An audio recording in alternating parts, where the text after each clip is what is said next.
Hey friends, Jackie here from Interact, and today we are actually not going to use ChatGPT. So here is a quick lesson on how you can create 10 pins within 30 minutes, post them all or at least schedule them all out onto your Pinterest account. And the strategy here is to create a pin that points to a specific blog post that would be of interest to your ideal customers. So as they're searching for these keywords on Pinterest, they're able to land on your pins. And then if they are an ideal client, right, if they're really wanting to learn more about this topic or what you have to say, they can click on the link in the pin that goes straight to your blog post. Now, big shout out to Natalie Bardo and Sarah Erickson of Sarah Ann Design, who both mentioned this strategy to me as one that they use themselves. And this specific strategy is actually what Sarah does within our affiliate program, which has led her to hundreds of referrals through that program and rewards for her for the referrals that she's bringing in. So let's take a look at how we can create title pins today to different blog posts, or you could even create multiple pins to the same blog if you're interested in doing that. The first thing that you're going to want to do to save yourself time in the long run is create templates. Now, I would recommend creating around 5 templates that you can use. I will link for your convenience all of the templates that I decided to use within Canva in the show notes here, so you can grab them. And then that way you can just simply click on the graphics, change out the brand colors to match your own, change out the images to match your own, and also the fonts too. But you can see here I have one version. Actually, this same version you could duplicate and then turn into other brand colors. So maybe I want to use like our green here. I'll just make this a little darker, right? So you can really play around with this to make it match what your brand looks like, so that when you're on Pinterest, your branding really comes through. Everything has a nice cohesive look. And so simply by creating this same, using this same template, but in a different color, it just gives it a different look. You can even do things like this where you flip it around. So different look, but same template. And this way, as you're creating more and more blog posts, you can reuse these same templates, so you're not spending the creative time of redesigning these. They already sort of exist in a little library for you. So here's just a couple other versions that I decided to go with. For me, I want to share blog posts that relate to ChatGPT prompts, because that seems to be working really well with our audience right now, given that we're launching Interact AI. So I headed over to my blog page. In the search, I'll just type in ChatGPT prompts. And then from here, I chose 10 different blogs that I wanted to highlight. A couple of things that I noticed, I guess, when I did this was there are certain blogs that we have that call out a certain number. So in this case, 13 prompts to multiply your marketing outputs. I wanted to test that versus a generic title of another blog I chose was prompt design for beginners.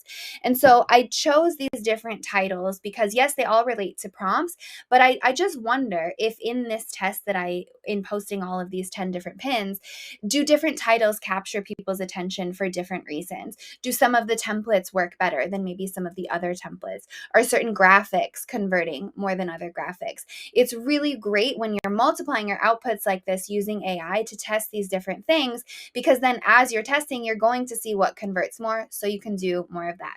So as I chose my blogs and had my templates, I simply dropped the information into Canva. Now stick around, because when I post these, I'm going to show you how I post to Pinterest directly from Canva. So a little hack for me was to add the link to the blog post to the notes section for each of the title pins that I'm creating. So the first one here is the 13 ChatGPT prompts for marketers. I put the link. I added a little piece of copy, right, like multiplying your output, because I didn't fit the entire title of the blog post here. I wanted to shorten it a little bit to really stand out to people who are scrolling on Pinterest.